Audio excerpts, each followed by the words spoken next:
नमस्कार दोस्तों, मैं आदित्य सिंह भदौरिया आप सभी का success guru mantra for all exams YouTube channel पर बहुत बहुत स्वागत करता हूं। हम लोग जो क्लास कर रहे थे इस टाइम वो था कंप्यूटर फंडामेंटल्स। कंप्यूटर फंडामेंटल्स में हमारा टॉपिक नंबर 3 है। यहाँ पर हम लोग डिस्कस करने वाले हैं इनपुट यूनिट के बारे में। देखिए, इसके पहले हम लोगों ने आर्किटेक्चर ऑफ कंप्यूटर सिस्टम पढ़ा हुआ था। जिसने नहीं पढ़ा है वो इसके पहले वाला वीडियो जरूर देखें, ज़्यादा अच्छे से समझ में आएगा। इनपुट यूनिट के बारे में अगर हम कहें तो यहाँ पर जैसा कि लिखा हुआ है, input unit plays very important role in computer system because activities of computer system can be controlled only by providing instructions through input unit. Data raw facts is also feeded in computer system by using input unit। देखिए मतलब क्या हुआ दोस्तों। देखिए, सबसे पहले हम आपको बता दें, कंप्यूटर सिस्टम में जो भी चीज़ अंदर जाती है, कंप्यूटर सिस्टम के अंदर जो भी चीज़ें हम भेजते हैं वो सब कुछ सारा का सारा किसके माध्यम से जाता है? इनपुट यूनिट के। वो चाहे डेटा हो या इंस्ट्रक्शंस। डेटा वह कच्चा माल है जिसमें प्रोसेस करके इंफॉर्मेशन प्रोड्यूस करनी है, रिजल्ट प्रोड्यूस करने हैं, रिजल्ट जनरेट करने हैं। और इंस्ट्रक्शंस वे निर्देश हैं जिनके माध्यम से हम कंप्यूटर को बताते हैं कि कंप्यूटर को आखिर करना क्या है, इसमें किस तरह का काम करना है। तो आप ही सोचिए, अगर हम कंप्यूटर को यह बताने में समर्थ ना हो कि किस तरह का काम करना है, कैसे काम करना है, तो वह काम करने में सक्षम नहीं होगा और हमें अपने इच्छित रिजल्ट परिणाम प्राप्त नहीं होंगे। इसलिए इनपुट यूनिट का रोल बहुत ज़्यादा बढ़ जाता है। देखिए, इनपुट यूनिट के 3 जो इम्पोर्टेंट काम हैं, जो सबसे ज़रूरी काम है। सबसे पहली चीज़, हम लोग कंप्यूटर को डायरेक्टली कुछ बताकर इनपुट नहीं दे सकते। कंप्यूटर सिस्टम में हम कहते रहें कि ये करो वो करो, कंप्यूटर सिस्टम हमारा कुछ भी नहीं करेगा। जैसे कंप्यूटर हमारा ऑफ रहता है, हम उससे कहें स्टार्ट हो जाओ, स्टार्ट हो जाओ, स्टार्ट हो जाओ, लेकिन वह स्टार्ट नहीं होगा। मतलब हर चीज़ को करने के कुछ स्टेप्स हैं और उन्हीं के माध्यम से हमारा काम होता है। तो इनपुट यूनिट के जो काम हैं वह क्या हैं? सबसे पहली चीज़ यह यूजर से इनपुट लेती है। देखिए, यूजर कौन होता है? हर वह व्यक्ति जो कंप्यूटर सिस्टम इस्तेमाल करता है, प्रयोग करता है, उसको हम कंप्यूटर का यूज़र बोलेंगे। ठीक है, तो कंप्यूटर यूज़र से मतलब हम लोग इनपुट किस फॉर्म में प्रोवाइड करते हैं? अल्फ़ाबेट्स के फॉर्म में। भाई, हम तो ABCD प्लस माइनस या न्यूमेरिक कीज के फॉर्म में, नंबर्स के फॉर्म में ही इनपुट देंगे ना। लेकिन कंप्यूटर तो उसको समझ नहीं सकता। हम अगर तार के माध्यम से ABCD को भेजना चाहें तो इसका कोई तरीका नहीं है। तो इनपुट यूनिट क्या करती है? उसको इलेक्ट्रिक सिग्नल्स में कन्वर्ट करती है। तो हम दूसरा काम क्या हो गया? Converts it into computer acceptable form. मतलब ऐसे फॉर्मेट में कन्वर्ट करती है ताकि उसे कंप्यूटर एक्सेप्ट कर सके, स्वीकार कर सके। फिर तीसरा काम क्या है? Delivers it to computer system. Computer system को डिलीवर कर देती है। तो इनपुट यूनिट के 3 काम: यूजर से इनपुट लेना, उसको कंप्यूटर के एक्सेप्टेबल फॉर्म में कन्वर्ट करना, और तीसरा कंप्यूटर सिस्टम को प्रोवाइड करना। ये 3 काम हो गए हमारे इनपुट यूनिट के। अब हम बात करेंगे इनपुट डिवाइसेस की। देखिए, जितनी भी इनपुट डिवाइसेस आपने कहीं पर भी देखी हैं, जितने भी माध्यम आपने देखे हैं, जिन माध्यमों से कंप्यूटर के अंदर हम कुछ भेज सकते हैं, वह सारे के सारे माध्यम इनपुट यूनिट के अंदर आते हैं और उन माध्यमों को हम इनपुट डिवाइसेस बोलते हैं। तो इनपुट डिवाइसेस जो बहुत पॉपुलर इनपुट डिवाइसेस हैं वो वे क्या हैं? तो keyboard, mouse, track ball, joystick, light pen, scanner, voice recognition and input device, webcam, ये हमारे बहुत ही ज़्यादा पॉपुलर इनपुट डिवाइसेस हैं। देखिए, टच पैड भी होता है जिसको हम इनपुट की तरह यूज करते हैं। जैसे फ़ोन्स में हमारे आजकल टच स्क्रीन होती है, टच पैड बोलें या टच स्क्रीन बोलें। ठीक है, तो टच स्क्रीन भी हमारा एक इनपुट डिवाइस है, लेकिन यह एक ऐसा यंत्र है जो इनपुट और आउटपुट दोनों में आता है, क्योंकि टच स्क्रीन में हमें दिखाई भी पड़ता है और हम टच करके अपने कमांड्स उसमें दे भी सकते हैं। तो इसलिए हम टच स्क्रीन को इनपुट आउटपुट बोथ में रखेंगे, या कॉम्बो डिवाइस भी बोल सकते हैं, जिसमें इनपुट आउटपुट दोनों होता है। अब सबसे पहला हमें इनपुट डिवाइस जो हमने यहाँ पर बात की है वो है कीबोर्ड। तो आज हम लोग कीबोर्ड के बारे में ही डिस्कस करने वाले हैं। बाकी सारी इनपुट डिवाइसेस के बारे में भी डिस्कस करना है, लेकिन उनको हम क्लास बाय क्लास डिस्कस करेंगे, नहीं तो क्लास आपकी बहुत लंबी हो जाएगी और लंबी क्लास अक्सर बोरियत पैदा करती है। और जिसको ज़्यादा पढ़ने की इच्छा हो वो 2 वीडियो एक साथ भी देख सकता है। तो सबसे पहले बात करें कीबोर्ड की। कीबोर्ड जो है हमारी सबसे ज़्यादा पॉपुलर इनपुट डिवाइस है। मतलब कंप्यूटर्स में कीबोर्ड तो यूज होता ही होता है। कीबोर्ड और माउस ये हमारी बहुत ज़्यादा पॉपुलर इनपुट डिवाइसेस हैं। बहुत सारे प्रोफेशनल्स हमारे माउस को कम इस्तेमाल करते हैं, लेकिन जो होम यूजर्स हैं वो कीबोर्ड और माउस दोनों को यूज करते हैं। अभी हम बात कर रहे हैं कीबोर्ड की। तो कीबोर्ड को स्टैंडर्ड इनपुट डिवाइस भी बोला जाता है। कीबोर्ड हमारा एक इलेक्ट्रोमैकेनिकल डिवाइस होती है। इलेक्ट्रोमैकेनिकल डिवाइस कैसे होती है? देखो, इलेक्ट्रिकल डिवाइस वो ऐसी डिवाइस जिसमें इलेक्ट्रिक का इस्तेमाल होता है, उसको इलेक्ट्रिकल डिवाइस बोलते हैं। मैकेनिकल डिवाइस जिसमें बल का प्रयोग किया जाता है। अब बल थोड़ा लगाया जाए या ज़्यादा लगाया जाए, बल तो बल होता है, तो उसको हम मैकेनिकल डिवाइस बोलते हैं। अब कीबोर्ड हमारी इलेक्ट्रोमैकेनिकल कैसे हो गई? इलेक्ट्रोमैकेनिकल इस तरह से हो गई, जो कीबोर्ड की है वो हम उंगलियों की मदद से बल लगाकर ही तो दबाते हैं। ठीक है, तो ये कैसी डिवाइस हो गई? इलेक्ट्रोमैकेनिकल डिवाइस हो गई। ठीक है, अब कीबोर्ड के अंदर एक सर्किट यूज होता है जिसको हम बोलते हैं कीबोर्ड इनकोडर। देखिए, सारी की सारी चीजें हमारे एग्जाम पॉइंट ऑफ व्यू से बहुत इंपॉर्टेंट है, इन पे जरा ध्यान दीजिए। पहली चीज हमने क्या बोला? कीबोर्ड हमारी स्टैंडर्ड इनपुट डिवाइस है। तो क्वेश्चन आ सकता है आपका कि कंप्यूटर में स्टैंडर्ड इनपुट डिवाइस किसे बोला जाता है? आपके ऑप्शन में 4 चीजें हो सकती हैं, जैसे कीबोर्ड, माउस, जॉयस्टिक, स्कैनर, ये 4 चीजें रख दी गई। तो आपको वहां पर कीबोर्ड सेलेक्ट करना पड़ेगा। ठीक है, तभी आपका ऑप्शन सही होगा। तो इस तरह से इन्हीं जो हम डेफिनेशंस बताते हैं, यहीं से कई क्वेश्चन निकल आते हैं। जैसे आपकी एक सिंगल स्क्रीन में 3 क्वेश्चन रखे हुए हैं कि पहली चीज स्टैंडर्ड इनपुट डिवाइस किसे कहते हैं, दूसरी चीज कीबोर्ड के अंदर कीबोर्ड कैसी डिवाइस है, इलेक्ट्रिकल डिवाइस है, मैकेनिकल डिवाइस है, इलेक्ट्रोमैकेनिकल डिवाइस है, या नन ऑफ दीज है। तो बात आ गई इलेक्ट्रोमैकेनिकल डिवाइस। तीसरा क्वेश्चन क्या हो सकता है? कीबोर्ड के अंदर जो सर्किट यूज होता है, जो हमारे मैकेनिकल की स्ट्रोक्स को इलेक्ट्रिकल सिग्नल्स में कन्वर्ट करता है, उसे क्या बोलते हैं? तो उसे कीबोर्ड इनकोडर बोला जाता है। ये एग्जाम में पूछे भी जा चुके हैं क्वेश्चन, और जिन एग्जाम्स में नहीं पूछे जा चुके हैं उनमें पूछे जाने की पूरी संभावनाएं हैं। इंपॉर्टेंट चीजें हैं, कृपया ध्यान दीजिए और ध्यान से इनको नोट कर लीजिए।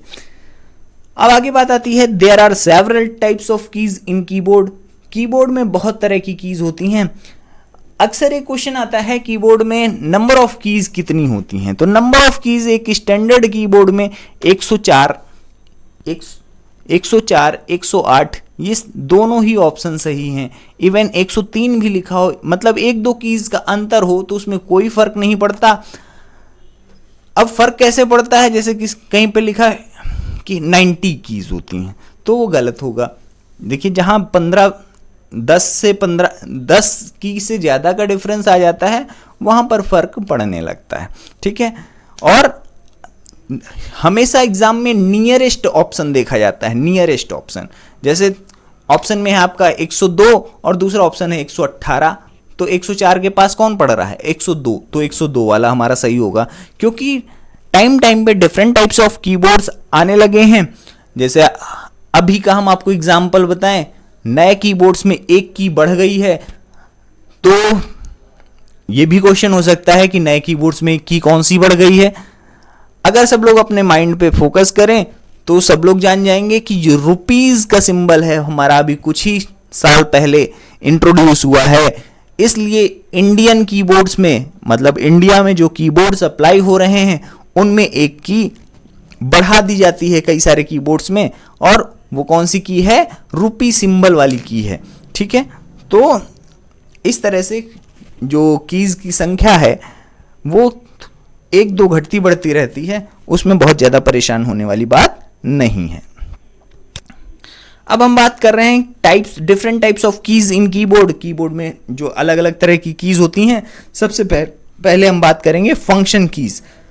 आप कीबोर्ड के सबसे ऊपरी हिस्से में देखेंगे तो फंक्शन कीज F1 से लेके F12 तक लिखे रहते हैं, तो इनको हम फंक्शन कीज बोलते हैं। इनमें हर एक की का एक स्पेशल पर्पस होता है। अलग अलग सॉफ्टवेयर में ये अलग अलग तरह से काम करते हैं। जैसे अगर विंडोज़ की बात करें, विंडोज़ ऑपरेटिंग सिस्टम और माइक्रोसॉफ्ट के प्रोडक्ट्स की बात करें, तो F1 की जो होती है अक्सर हेल्प के लिए रिजर्व होती है।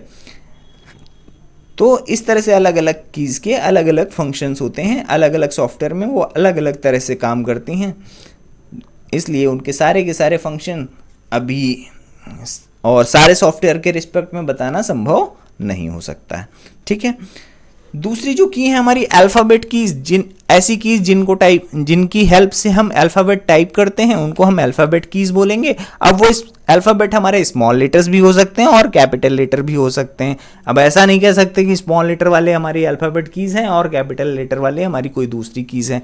वैसे हम आपको एक चीज़ बता दें, कैप्स लॉक के साथ अगर हम कीज को प्रेस करते हैं तो हमारे कैपिटल लेटर्स प्रिंट होते हैं, और कैप्स लॉक के बिना कीज हम प्रेस करते हैं तो हमारे स्मॉल लेटर प्रिंट होते हैं।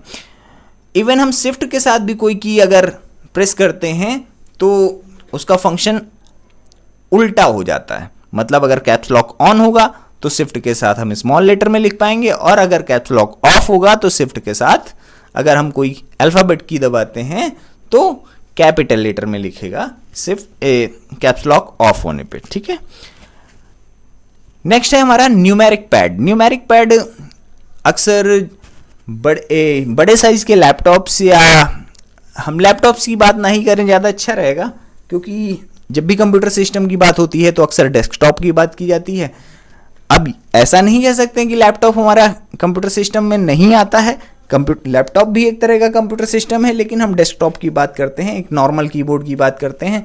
आगे हम देखेंगे भी कि हमने फिगर में एक डेस्कटॉप के कीबोर्ड को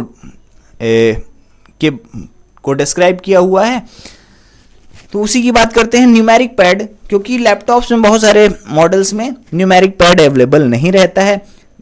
राइट हैंड साइड में आपके नंबर्स टेलीफोन स्टाइल में जो दिए रहते हैं उन्हीं को हम न्यूमेरिक पैड बोलते हैं।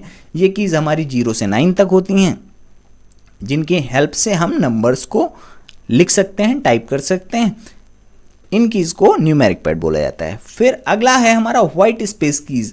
व्हाइट स्पेस कीज़ ऐसी कीज़ जिनको टाइप करने पे एक खाली जगह हमेशा दिखती है। वास्तव में वो खाली जगह नहीं होती, वहाँ पर वो कैरेक्टर टाइप होता है, लेकिन देखने में हमें लगता है कि खाली जगह छोड़ दी गई। जैसे टैब से क्या होता है, लगभग आधे इंच का स्पेस मिल जाता है। स्पेस बार एक सिंगल स्पेस देने के लिए यूज होता है, और एंटर की अक्सर लाइन बदलने के लिए यूज होती है। तो ये तीनों तरह की कीज़ कैसी बोली जाएंगी, व्हाइट स्पेस कीज़ इनको बोला जा सकता है।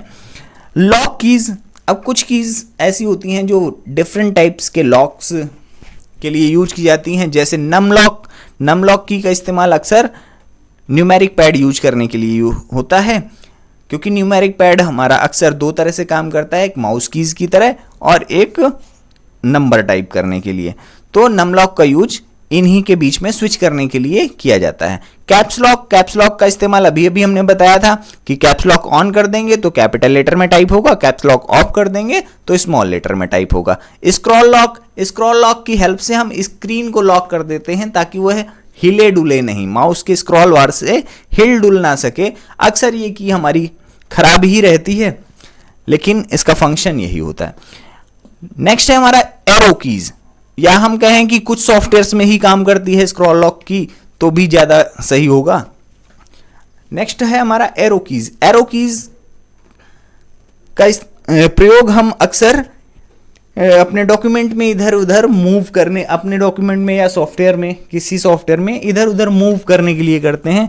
ये 4 कीज होती हैं, up down left and right, तो मूविंग के लिए आसानी रहती है एरो कीज की हेल्प से। नेक्स्ट है हमारा कॉम्बिनेशन कीज। कुछ कीज ऐसी होती हैं जो किसी दूसरी की के साथ कॉम्बिनेशन में यूज करेंगे तब तो उसका फायदा है, अगर उनको अकेला दबाएंगे तो उनसे कुछ नहीं होने वाला है। ऐसी 3 कीज ऑल्ट, शिफ्ट और कंट्रोल हैं जिनको अकेले आप प्रेस करो तो कुछ नहीं होगा कंप्यूटर में, लेकिन अगर इनको किसी दूसरे की के साथ कॉम्बिनेशन में यूज करेंगे तो कुछ स्पेशल काम होता है। तो ऐसी कीज को हम कॉम्बिनेशन कीज भी बोलते हैं। सिंबल कीज, ऐसी कीज जो सिंबल्स को प्रिंट करने के लिए, टाइप करने के लिए यूज होती हैं, उनको हम सिंबल कीज बोलते हैं। नेक्स्ट है हमारा डिलीशन कीज। डिलीशन कीज में 2 हमारी हैं, एक डेल और दूसरा है बैक स्पेस। डेल हमेशा कर्सर के आगे के कैरेक्टर्स को मिटाता है और जबकि बैक स्पेस हमेशा कर्सर के पीछे के कैरेक्टर्स को मिटाता है। ये डिफरेंस है इन दोनों कीज में, तो इनको हम बोलेंगे डिलीशन कीज। ये हमारे मैटर को डिलीट करने के काम आती हैं। नेक्स्ट है हमारा special purpose keys. Special purpose keys जिनका अपने आप में कुछ स्पेशल पर्पस होता है, जैसे ESC escape, left top corner पे एस्केप की होती है। एस्केप की अक्सर किसी चीज से बाहर आने के काम आती है। Home, and, insert, home line में स्टार्टिंग में जाने के लिए, एंड लाइन के अंत में जाने के लिए, इंसर्ट किसी प्लेस पे कुछ नया टाइप करने के लिए। देखिए कीज के फंक्शन अलग अलग सॉफ्टवेयर में चेंज हो सकते हैं, इसलिए इनको आप सुन लीजिए ताकि केवल एग्जाम्स में ये काम आ सकें। बाकी आप जिस सॉफ्टवेयर में फंक्शन कर रही हैं बहुत अच्छी बात है, नहीं कर रही हैं तो उसमें परेशान होने की कोई बात नहीं है, उसमें उनका कुछ अलग पर्पस डिसाइड कर दिया जाता है। प्रिंट स्क्रीन से क्या होता है? प्रिंट स्क्रीन से जो स्क्रीन में दिख रहा होता है उसकी फोटो इमेज आ जाती है। जैसे हम लोग स्क्रीन कैप्चर करते हैं अपने मोबाइल्स में, ठीक है, स्नैपशॉट लेते हैं, स्क्रीनशॉट जो लेते हैं, वही सेम काम कंप्यूटर में प्रिंट स्क्रीन बटन करती है। एंटर अक्सर कमांड को सबमिट करने के लिए यूज किया जाता है, किसी ऑप्शन को एक्सेप्ट करने के लिए यूज किया जाता है, तब एंटर हमारा स्पेशल पर्पस की है। लेकिन अगर हमने लाइन बदलने के लिए एंटर को यूज किया है तब वहां पर वो व्हाइट स्पेस की ही है, ठीक है। पॉज अगर म्यूजिक प्ले हो रहा है तो उसको पॉज करने के लिए, या कई बार हम कोई चीज सॉफ्टवेयर रन कर रहे हैं उसको पॉज करने के लिए पॉज की होता है। विंडो की हमारा विंडो ऑप्शन ओपन करने के लिए स्टार्ट बटन में क्लिक करने पे जो ओपन होता है उसे ओपन करने के लिए हम विंडो की यूज करते हैं, ठीक है। आप ये देख सकते हैं कीबोर्ड का फिगर है हमारा, इस पे आपकी डिफरेंट टाइप्स ऑफ कीज दिखाई गई हैं। आप इनको देख के अपने जो टाइप कैटेगरीज हैं उन पे फोकस कर सकते हैं। इसी के साथ हमारी ये क्लास समाप्त होती है। आप चैनल को सब्सक्राइब करना और बेल आइकन को प्रेस करना ना भूलें। धन्यवाद। नेक्स्ट क्लास में हम अगली दूसरी इनपुट डिवाइसेस के बारे में डिस्कस करेंगे।